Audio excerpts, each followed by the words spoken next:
नमस्कार माझ्या प्रिय शिक्षक बंधू आणि भगिनींनो, स्पर्धा परीक्षेतील आणि अखंड भारतातील माझ्या लाडक्या विद्यार्थी मित्र आणि मैत्रिणींनो, मी प्राध्यापक मारुती विठ्ठल शेळके आपल्या सर्वांचं पाठनिहाय टेस्ट आम्ही बनणार बेस्ट या उपक्रमाच्या अंतर्गत मास्टरमाइंड करिअर अकॅडमीच्या व्यासपीठावरती सहर्ष असे स्वागत करते। आपण आहोत इयत्ता 8वीला 4थी ते 10वी पर्यंतच्या या पाठनिहाय टेस्ट मध्ये इयत्ता 8वीचा भूगोल सुरू केलाय। भूगोलामध्ये आपण पहिल्या पाठाची टेस्ट सोडवली, पहिल्या पाठाच्या टेस्टचं विश्लेषण पाहिलं आणि आता आपल्याला दुसऱ्या क्रमांकाच्या पाठाचं विश्लेषण पाहायचंय। हे दुसऱ्या क्रमांकाचा पाठ कुठला आहे तर पृथ्वीचे अंतरंग। पृथ्वीच्या अंतरंगामध्ये आढळणाऱ्या विविध पदार्थांच्या गुणधर्मातील भिन्नतेवरून पृथ्वीच्या अंतरंगाचे काही प्रमुख भाग पडलेले आहेत। काही प्रमुख भाग म्हणजे किती भाग आहेत पहा तर प्रमुख भाग आहेत 3। एक भूकवच, त्याच्या खाली प्रावरण, त्याच्या खाली गाभा, अशा प्रकारे ही पाठ्यपुस्तकातलीच आकृती मी फोटो काढलेले। मग याच्यामध्ये पहा सर्वात वरती हा जो भाग आहे हा भूकवचाचा भाग आहे। सर्वात वरती भूकवच म्हणजे काय? पृथ्वीच्या बाहेरील घन किंवा कठीण खडकानं बनलेला भाग म्हणजे भूकवच। हे भूकवच 2 भागांपासून 2 घटकांपासून बनलेला आहे। एक आहे खंडीय कवच, दुसरा आहे महासागरीय कवच। एकेकाळी या खंडीय कवचाला सियाल असं म्हटलं जायचं। सियाल हा जो थर आहे हा सर्वात हलका असल्या कारणानं तो सर्वात वरती असायचा आणि तो सिलिका आणि ॲल्युमिनियम पासून बनलेला असायचा। झालं, अशा रीतीने सिलिका आणि ॲल्युमिनियम पासून बनलेला थर म्हणजे सियाल, हे त्याचं जुनं नाव आहे। आता त्याला खंडीय कवच असे म्हणतात। यापासून भूखंड बनलेले असतात म्हणून त्याला खंडीय कवच म्हणतात, ज्याचा सरासरी विस्तार 30 किलोमीटर आहे। पर्वत रांगांमध्ये जास्त आहे, सागर तळाशी कमी आहे। दुसरी गोष्ट की या भूकवचाचा दुसरा थर आहे महासागरीय कवच। महासागरीय कवचाला जुनं नाव आहे सायमा असं जुनं नाव। हा जो महासागरीय कवच नावाचा भाग आहे भूकवचाच्या खाली, तो या सियालपेक्षा म्हणजे खंडीय कवचापेक्षा जड आहे म्हणून तो खंडीय कवचाच्या खाली असतो। प्रामुख्याने महासागराचे तळ यापासून बनले। याचा सरासरी विस्तार 7 ते 10 किलोमीटर आहे महासागरीय कवचाचा, आणि या सियालचा म्हणजे खंडीय कवचाचा सरासरी विस्तार 30 किलोमीटर। पुढे आपल्याला प्रश्नोत्तराच्या माध्यमातून पाहायचाच। महासागरीय कवच कशापासून बनलेलं असतं तर ते बनलेलं असतं सिलिका आणि मॅग्नेशियम पासून बनलेलं असतं। सिलिका आणि मॅग्नेशियम पासून। झालं, खंडीय कवच आणि महासागरीय कवच यांच्या दरम्यान जी विलगता आहे तिचा शोध कॉन्रॅडनं लावला म्हणून त्या विलगतेला कॉन्रॅड विलगता असेच म्हणतात। कॉन्रॅड विलगता यांच्या दरम्यान खंडीय कवच आणि महासागरीय कवच यांना विलग करणारा, यांना अलग करणारा किंवा यांना जोडणारा पृथ्वीच्या अंतरंगाचा पातळ थर म्हणजे विलगता कोणती तर कॉन्रॅड विलगता। यानंतर या भूकवचाच्या खाली दुसरा थर आहे तो म्हणजे प्रावरण। हा प्रावरण प्रामुख्याने लोह आणि मॅग्नेशियम पासून बनलेला आहे। प्रावरणाचा विस्तार सुमारे याचा जो भूकवचाचा विस्तार आहे तो आहे सरासरी 30 ते 35 किलोमीटरचा विस्तार आहे आणि प्रावरणाचा विस्तार 2870 किलोमीटरचा टोटल विस्तार आहे। 2870 किलोमीटरचा। या प्रावरणाचे पुन्हा 2 भाग आहेत। वरचा भूकवच्या जवळचा भाग आहे उच्च प्रावरण, ज्याच्यामध्ये शिलारसाच्या कोठी आहेत। त्यानंतर दुसरा त्याच्या खालचा थर आहे निम्न प्रावरण। अशा रीतीने उच्च प्रावरण निम्न प्रावरण हे 2 प्रावरणाचे 2 महत्त्वाचे भाग। भूकवच आणि प्रावरण यांच्या दरम्यानची जी विलगता आहे त्या विलगतेचा शोध मोह नावाच्या संशोधकानं लावलाय, म्हणून त्या विलगतेला मोह विलगता असं म्हणतात, भूकवच आणि प्रावरण. बर, त्यानंतर प्रावरणाच्या खाली तिसऱ्या क्रमांकाचा अंतरंगाचा शेवटचा थर आहे तो म्हणजे गाभा. गाभा, या गाभ्याचेही दोन भाग आहेत. गाभ्याचा विस्तार अगोदर तुम्हाला सांगतो, 3471 किलोमीटर टोटल हा गाभ्याचा विस्तार आहे, 3471. यामध्ये वरती आहे बाह्य गाभा जो द्रव रूप आहे, आणि त्याच्या खाली सर्वात सेंटरला अंतर्गाभा आहे जो घन रूप आहे. अंतर्गाभा प्रामुख्यानं निकेल, लोह आणि निकेल पासून बनलेला आहे. लोह आणि निकेल पासून बनलेला आहे. बर, निकेलचं नि आणि लोहाला फेरस म्हणतो, असं निफेही त्याला म्हणतात. निफे पासून बनलेला अंतर्गाभा, आणि बाह्य गाभा जो आहे प्रामुख्याने लोहापासून बनलाय. अशा रीतीनं हा बघा अंतर्गाभा आहे, हा बाह्य गाभा आहे, हे प्रावरण आहे, आणि हे भूकवच. अशा प्रकारचे वर्गीकरण आहे. हेच वर्गीकरण आपण अजून पुढच्या आकृतीतून अजून चांगल्या पद्धतीने, या भूपृष्ठापासून ते पृथ्वीचे या गाभ्यापर्यंत, म्हणजे संपूर्ण पृथ्वीची त्रिज्या आहे, कुठे गेली त्रिज्या दिली की नाही, बर, 6371 किलोमीटर पृथ्वीची एकूण त्रिज्या आहे. यामध्ये मग भूकवच 30 किलोमीटर, प्रावरण 2870 किलोमीटर, गाभा 3471 किलोमीटर, आणि मग यांची टोटल होणार 6371 किलोमीटर ही पृथ्वीची टोटल त्रिज्या आहे. आणि यावर जे काही प्रश्नोत्तर आहेत ते आपल्याला समजून घ्यायचे, ते आपल्याला शिकायचेत. ओके, इथं परत हे भूकवच सरासरी विस्तार 30 किलोमीटर आहे. याच्यानंतर भूकवचाच्या खाली प्रावरणाचा एक उच्च प्रावरणाचा भाग आहे शिलावरण, शिलारसाच्या कोठी तिथं आहेत. ओके, याच्यानंतर मग हा प्रावरणाचा जो भाग आहे हा घनरूप, वरचा भाग जो आहे उच्च प्रावरण, खालचा भाग आहे निम्न प्रावरण. त्याच्यानंतर हा टोटल गाभा आहे, त्याच्यामध्ये हा बाह्य गाभा द्रवरूप आहे, हा अंतर्गाभा घनरूप आहे. पृथ्वीचे केंद्र इथं बघा 6371 किलोमीटर. अशा प्रकारे हे आपल्या पृथ्वीचं वर्गीकरण, पृथ्वीच्या अंतरंगाचं वर्गीकरण दिले. यावर खूप प्रश्न आहेत, ते आपल्याला सोडवायचेत, पण त्या अगोदर मी थोडंसं तुम्हाला स्पष्टीकरण देतोय. त्याच्यानंतर भूपृष्ठापासून गाभ्याकडे जात असताना सिलिका ॲल्युमिनियमनं बनलेला आपल्याला सियाल नावाचा भाग, आता हे जुनं नाव झालं, आता त्याला खंडीय कवच म्हणतात, हे सापडतात. त्याच्या खाली गेल्यानंतर सिलिका आणि मॅग्नेशियम नावाचा जुनं नाव सायमा, आता त्याला महासागरीय कवच म्हणतात, हा भाग सापडतो.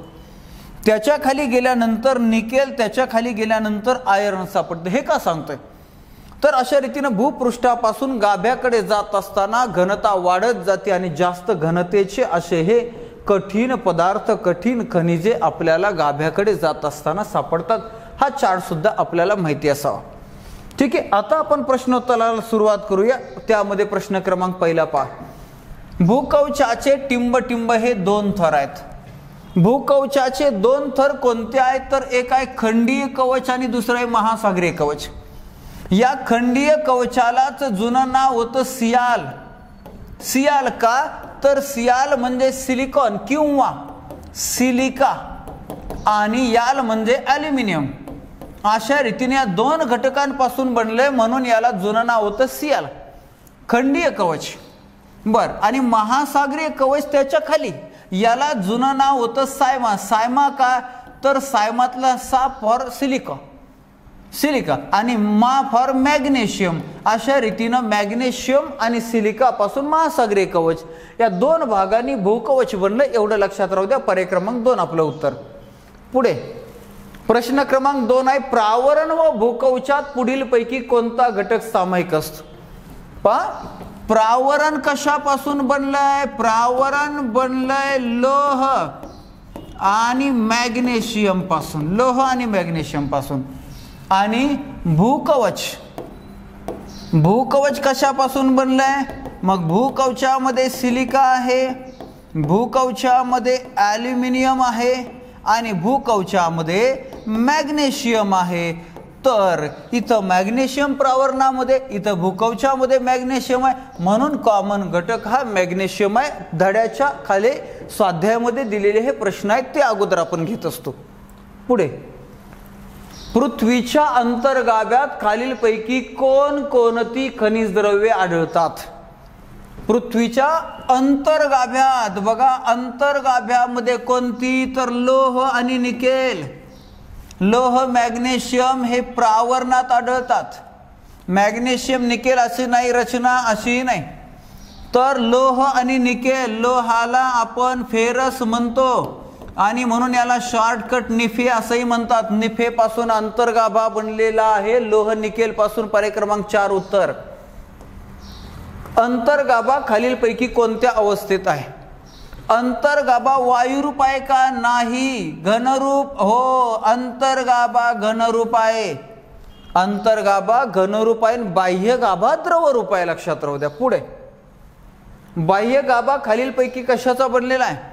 बाह्य गाभा हा प्रामुख्याने लोहापासून बनलाय आणि तो द्रवरूप आहे, हे सुद्धा लक्षात राहू द्या. पुढे, आपण पृथ्वीच्या ज्या थरावर राहतो त्याला काय म्हणतात? सर्वात वरच्या थरावर आपण राहतोय त्याला भूकवच असे म्हणतात. भूकवच. आणि मग याच भूकवचाचा सर्वात वरचा जो भाग आहे तो भाग म्हणजे खंडीय कवच. या खंडीय कवचावर आपण राहतोय. खंडीय कवचावर राहतोय म्हणजे मुख्य भाग आहे भूकवच, त्याचा उपभाग वरचा आहे खंडीय कवच. परंतु पृथ्वीच्या अंतरंगाचे मुख्य थर आहेत प्रावरण, गाभा आणि भूकवच, आणि म्हणून याचं उत्तर आपण भूकवच लिहायचं. त्याचा एक भाग खंडीय कवच. ठीक आहे. कोणत्या भूकंप लहरी द्रवरूप माध्यमातून प्रवास करू शकतात? भूकंपाच्या 2 मुख्य लहरी आहेत, प्राथमिक आणि दुय्यम. त्यातल्या प्राथमिक लहरी सर्व थरातून प्रवास करू शकतात, म्हणून आपलं उत्तर आहे प्राथमिक. मात्र दुय्यम लहरी या द्रवरूप थरातून प्रवास करू शकत नाहीत, तेव्हा ते बाह्य गाभ्यातून जात असताना आपली दिशा बदलतात. चला, आपलं उत्तर आहे पर्याय क्रमांक 1. चुकीचे विधान ओळखा. पृथ्वीच्या अंतरंगात विविध भागातील पदार्थांची घनता सारखी नाही. बरोबर आहे. भूपृष्ठापासून जसजसे गाभ्याकडे जावे तसतशी पदार्थांची घनता वाढते. एक महत्वाचा नियम, वैशिष्ट्य अंतरंगाचं लक्षात राहू द्या. दुसरा, पृथ्वीच्या अंतरंगाचा गाभा कठीण खडकापासून बनलेला. अगदी बरोबर, हे सुद्धा बरोबर. तिसरा, बाह्य गाभ्यातून दुय्यम लहरी जाऊ शकत नाही. बाह्य गाभा हा द्रवरूप असल्या कारणानं द्रवरूप थरातून दुय्यम लहरी जाऊ शकत नाही, हे सुद्धा बरोबर. चौथं, खंडीय कवच हे सिलिका व मॅग्नेशियम यांचे बनलेले आहे. 5, खंडीय कवच हे सिलिका आणि ॲल्युमिनियम पासून बनलेले आहे. म्हणजे हे विधान चुकीचे आहे. सिलिका आणि मॅग्नेशियम पासून महासागरीय कवच बनलेला आहे. महासागरीय कवच, ज्याला जुनं होतं सायमा. अशा रीतीनं आपलं उत्तर आहे 4. आपल्याला चुकीचं ओळखायचं आणि ते 4 चुकीचं. पुढे, आपल्या पृथ्वीची निर्मिती सुमारे टिंब वर्षापूर्वी झाली आहे. आपल्या पृथ्वीची निर्मिती 460 कोटी वर्षापूर्वी झालेली आहे. 460 कोटी वर्षापूर्वी पृथ्वीचा टिंब भाग प्रथम थंड झाल्यानं आपण दूध तापवायला ठेवला. दूध तापवल्यानंतर थोड्या वेळानं वरची साय बघा दुधापेक्षा थंड झालेली असते.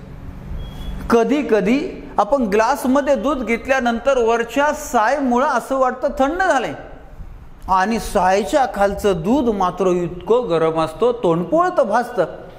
तर अगदी साधा सोपा नियम आहे.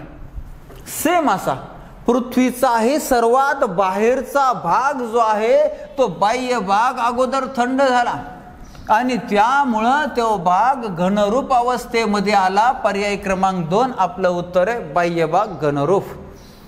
आजही अनेक बाह्य ग्रह जे आहेत ते वायुरूपच आहेत.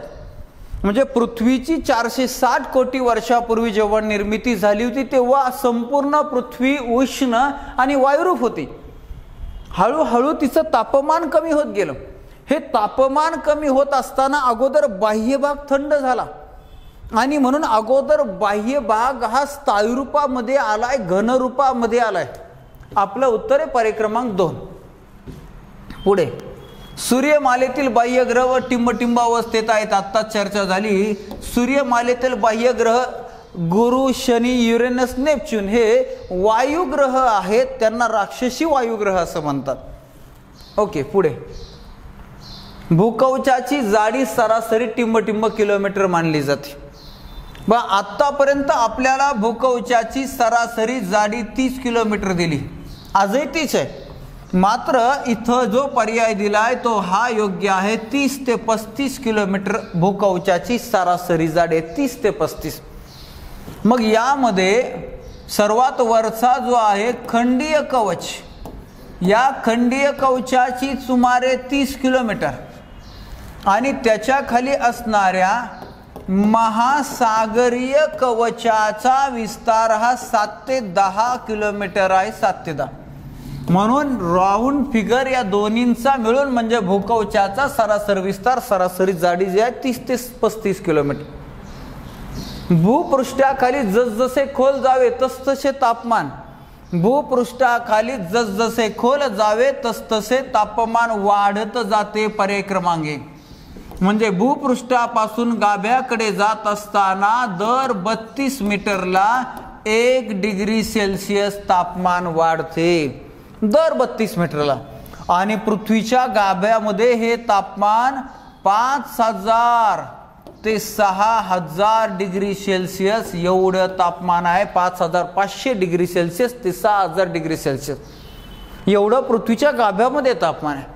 ठीक आहे, पुढे जाऊया. पूर्वी टिंबटिंब या थराला सियाल असे म्हणत. मगाशी चर्चा झाली आपली. सियाल हा सर्वात वरचा, सिलिका प्लस ॲल्युमिनियम सर्वात वरचा म्हणजे खंडीय कवच. खंडीय कवचाला सियाल आणि महासागरी कवचाला सायमा असं म्हणत विसरायचं नाही. पुढे पृथ्वीच्या केंद्रभागी सुमारे टिंबटिंब सेल्सिअस तापमान आहे. आता चर्चा झाली. पृथ्वीच्या केंद्रभागी 5500 ते 6000 सेल्सिअस एवढं तापमान आहे पृथ्वीच्या केंद्र भागामध्ये. पुढे खंडीय कवचाची सरासरी जाडी सुमारे टिंबटिंब किलोमीटर आहे. खंडीय कवच आत्ताच आपण पाहिलं होतं 30 किलोमीटर याची सरासरी जाडी आहे. खंडीय कवचाची 30 किलोमीटर म्हणजे भूकवचाचा सर्वात वरचा भाग. ओके. खंडीय कवचात प्रामुख्याने टिंबटिंब खडक आढळतात. खंडीय कवचामध्ये सर्वात वरच्या कवचामध्ये ग्रॅनाइट प्रकारचे खडक आढळतात. ग्रॅनाइट खडक आढळतात. प्रावरणाचे टिंबटिंब व टिंबटिंब असे 2 उपविभाग पडतात. तर प्रावरणाचं उच्च प्रावरण आणि त्याच्या खाली निम्न प्रावरण असे प्रावरणाचे 2 भाग पडतात. पर्याय क्रमांक 4. टिंबटिंब हा भूकवचाचा दुसरा थर आहे जो टिंबटिंब पासून बनलाय. भूकवचाचा पहिला थर म्हणजे खंडीय कवच. मात्र आपल्याला दुसरा थर विचारलाय तर तो दुसरा थर म्हणजे महासागरीय कवच. आणि हे महासागरीय कवच कशापासून बनलंय तर सिलिका आणि मॅग्नेशियम पासून बनले. म्हणजे आपलं उत्तर आहे पर्याय क्रमांक 2. महासागरीय कवचाची सरासरी जाडी टिंबटिंब किलोमीटर आहे. महासागरीय कवचाची म्हणजे वरती खंडीय कवचाची जाडी झाल्यानंतर त्याच्या खाली ही 7 ते 10 किलोमीटरची जाडी महासागरीय कवचाची आहे. पर्याय क्रमांक 4. महासागरीय कवच या थरात प्रामुख्याने टिंबटिंब खडक आढळतात.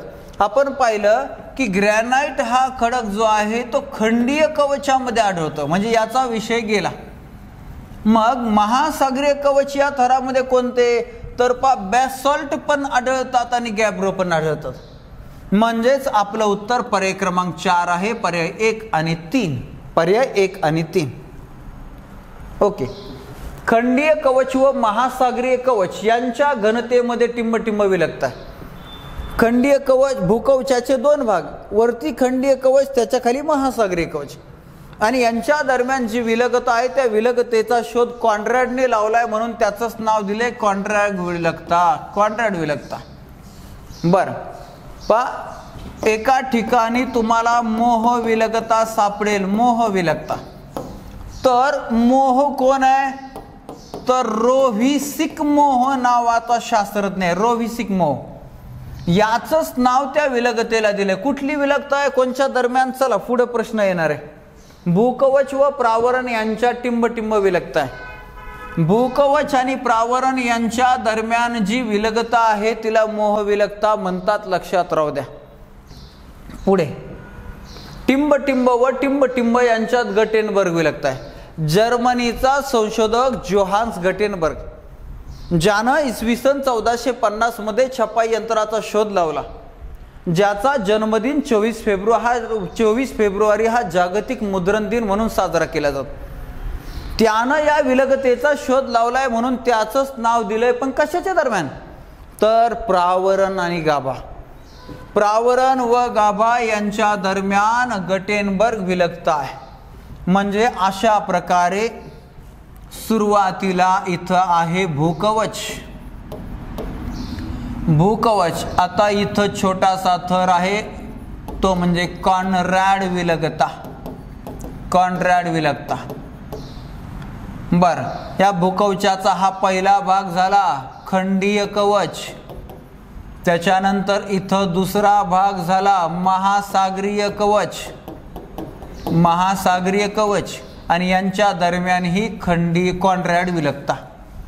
झालं एवढा आपला भूकवच. आता या भूकवचाच्या खाली एक छोटीशी विलगता आहे, तिचं नाव आहे दुसऱ्या क्रमांकाची मोह विलगता. मोह विलगता. त्यानंतर मग प्रावरण आहे. त्यानंतर प्रावरण.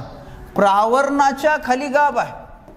प्रावरण आणि गाभा यांच्या दरम्यान आहे गटेनबर्ग विलगता. गटेनबर्ग विलगता. म्हणजे कसाही प्रश्न येऊ द्या, तुम्हाला ही आकृती, ही स्ट्रक्चर तुमच्या डोक्यामध्ये फिट असायला पाहिजे. आपलं उत्तर क्लिअर झालं. पर्याय क्रमांक 3 शिलारस कोटी. शिलारस कोटी त्याला दुर्बल आवरण असं म्हणतात. दुर्बल आवरण. दुर्बल आवरण पृथ्वीच्या अंतरंगातील कोणत्या थरात आहे? तर त्याचं उत्तर आहे उच्च प्रावरण. प्रावरणाच्या वरच्या भागात. प्रावरणाचे दोन थर आहेत, वरचा उच्च आणि खालचा निम्न प्रावरण. तर त्यातल्या उच्च प्रावरणामध्ये आहे, वरच्या प्रावरणामध्ये हा शिलारसाच्या कोठ्या आहेत. टिंबटिंब थरात होणाऱ्या अंतर्गत हालचालीमुळे भूपृष्ठावर पर्वत निर्मिती, द्रोणी निर्मिती, ज्वालामुखी, भूकंप यासारख्या प्रक्रिया होतात. तर प्रावरणामध्ये प्रचंड उष्णतेमुळे खडक वितळतात, शिलारसाच्या कोठी निर्माण होतात. उच्च प्रावरण आणि निम्न प्रावरण यांच्यामध्ये तापमानात असलेल्या फरकामुळे ऊर्ध्वगामी हालचाली सुरू होतात आणि यामुळे अशा प्रकारच्या प्राकृतिक रचनांच्या निर्मिती होतात. आणि म्हणून आपलं उत्तर इथं क्लिअर आहे प्रावरण. पर्याय क्रमांक 3. पर्याय क्रमांक 3. प्रावरणाची खोली अर्थात विस्तार टिंबटिंब किलोमीटर असावी असा शास्त्रीय अंदाज. आपण आत्ताच पाहिलं की भूकवच जे आहे ते 30 किलोमीटर आहे. त्याच्या खाली प्रावरण जे आहे ते 2870 किलोमीटर आहे आणि त्याच्या खाली गाभा आहे तो गाभा 3471 किलोमीटर. अशा रीतीनं पृथ्वीची टोटल त्रिज्या 6371 किलोमीटर. हे टोटल करा एवढी येईल. म्हणून आपलं उत्तर आहे 2870. पर्याय क्रमांक 2. प्रावरणाची सरासरी घनता टिंबटिंब ग्रॅम घन सेंटीमीटर आहे. तर किती आहे पहा? प्रावरणाची टोटल सरासरी घनता आहे 4.5 ग्रॅम घन सेंटीमीटर पहा.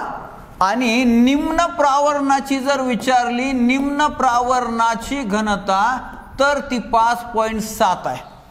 मात्र आपल्याला प्रावरणाची ओव्हरऑल प्रावरणाची सरासरी विचारली. पर्याय क्रमांक 4 आहे 4.5 ग्रॅम पर घन सेंटीमीटर. पुढं भूपृष्ठापासून सुमारे 2900 किलोमीटर खोलीच्या खाली टिंबटिंब सुरू होतं.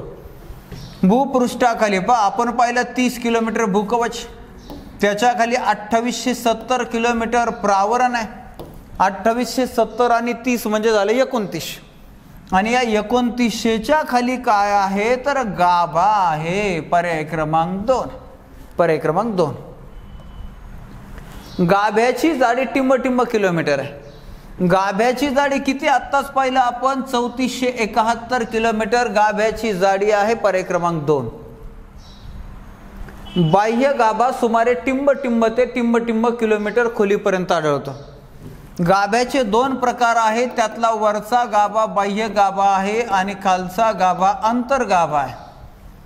तर याच्यामधला हा बाह्य गाभा याच्यावर प्रश्न आहे, जो द्रवरूप अवस्थेमध्ये आहे आणि अंतर्गाभा मात्र घनरूप अवस्थेमध्ये आहे. तर या बाह्य गाभ्यावर प्रश्न आहे टिंब. आपण पाहिलं प्रावरण हा 2900 किलोमीटर पर्यंत आहे. प्रावरण 2900 पर्यंत संपला म्हणजे 2900 पासून हा प्रावरणाच्या खाली असणारा बाह्य गाभा आहे. मग 2900 पासून सुरुवात होणार. 2900 तर कुठंच नाही. आपल्याला क्लिअर झालं 2900 ते 5100 किलोमीटर पर्यंत बाह्य गाभ्याचा विस्तार आहे. टोटल गाभ्याचा विस्तार किती असणार आहे 2900 पासून तर 6371 पर्यंत. त्यातला 2900 पासून 5100 किलोमीटर बाह्य आणि 5100 पासून 6371 पर्यंत अंतर्गाभा. अशा प्रकारचं त्याचं वर्गीकरण असणार आहे. आपलं उत्तर पर्याय क्रमांक 1. द्रवरूप बाह्य गाभ्याचे तापमान सुमारे टिंब सेल्सिअस आहे. द्रवरूप बाह्य गाभ्याचे तापमान आपल्याला विचारलंय. द्रवरूप बाह्य गाभ्याचं तापमान म्हणजेच बाह्य गाभ्याचं तापमान हे पर्याय क्रमांक 3 आहे. 5000 अंश सेल्सिअस, 5000 डिग्री सेल्सिअस. आता बरोबर पर्याय ओळखायचे. 4 पर्याय दिसत आहेत. पहिला, बाह्य गाभ्यात ऊर्ध्वगामी प्रवाह निर्माण होतात. बरोबर आहे. बाह्य गाभ्यामध्ये ऊर्ध्वगामी प्रवाह निर्माण होतात. का बरं? बाह्य गाभा व अंतर्गाभा यांच्या तापमानातील फरकामुळे ऊर्ध्वगामी म्हणजे वर जाणारे प्रवाह तयार होतात. बरोबर. ओके, पुढे काय क याच्यात झालंय. पृथ्वीच्या परिभ्रमणामुळे या प्रवाहांना भोवऱ्याप्रमाणे गती प्राप्त होते. अरे हा, पृथ्वीच्या परिभ्रमणामुळे नाही तर पृथ्वीच्या परिवलनामुळे या प्रवाहांना भोवऱ्याप्रमाणे अशी गोल गोल गोल गोल गोल अशा प्रकारची गती प्राप्त होती. परिभ्रमण दिलंय म्हणजे हे चुकीचं आहे. क ड बघू. या प्रवाहामुळे भूचुंबकीय क्षेत्र भूजनित्र तयार होते. बरोबर आहे. या प्रवाहांमुळे पृथ्वीमध्ये विद्युत निर्मिती होती. त्या चुंबकीय विद्युतीचं फार मोठं वातावरण निर्माण होतं. फार मोठा क्षेत्र त्याचा व्याप्त. म्हणजे ड पर्याय बरोबर आहे. याचा अर्थ अ बरोबर आहे, ब बरोबर आहे, ड अ ब ड आहे. काय पर्याय क्रमांक 3 अ ब ड आपलं बरोबर आहे. क चुकीचं आहे फक्त. अंतर्गाभा भूपृष्ठाखाली सुमारे टिंब ते टिंब किलोमीटर खोलीपर्यंत. आत्ताच आपण पाहिलं 5100 कुठेतरी असं. बर, 5150 दिसतंय. अंतर्गाभा हा 5150 किलोमीटर ते 6371 किलोमीटर पर्यंत आहे. म्हणजे शेवटपर्यंत. पर्याय क्रमांक 3 आपलं उत्तर. अंतर्गाभ्याची घनता सुमारे टिंब ग्रॅम पर घन सेंटीमीटर असते. अंतर्गाभ्याची घनता खूप असते, ती आहे 13.3. पर्याय क्रमांक 4. अंतर्गाभा प्रामुख्याने टिंब पासून बनलाय. मगाशी चर्चा झाली. अंतर्गाभा निफे पासून बनलाय. निफे म्हणजे निकेल आणि फेरस म्हणजे लोह. तर अशा रीतीने लोह आणि निकेल पासून अंतर्गाभा बनलेला आहे. पर्याय क्रमांक 4 आपलं उत्तर. जागतिक वसुंधरा दिन केव्हा साजरा केला जातो? जागतिक वसुंधरा दिन आता झाला 22 एप्रिल. पर्याय क्रमांक 3 जागतिक वसुंधरा दिन. ओके, किती 37 प्रश्न. चला, यात 8वी विषय भूगोल. भूगोलामधला दुसरा पाठ आहे पृथ्वीचे अंतरंग. अत्यंत महत्त्वाचं. त्याचा आकृतीसह त्या टेस्टचं आपण विश्लेषण पाहिलं. अशाच प्रकारच्या विश्लेषणाची मालिका आपण 10वी पर्यंत अखंड सुरू ठेवणार आहोत. या विश्लेषणामध्ये या भागामध्ये इथंच थांबूया. तुम्हाला हे विश्लेषण कसं वाटलं कमेंटच्या रूपानं अवश्य कळवा. धन्यवाद. Thank you very much.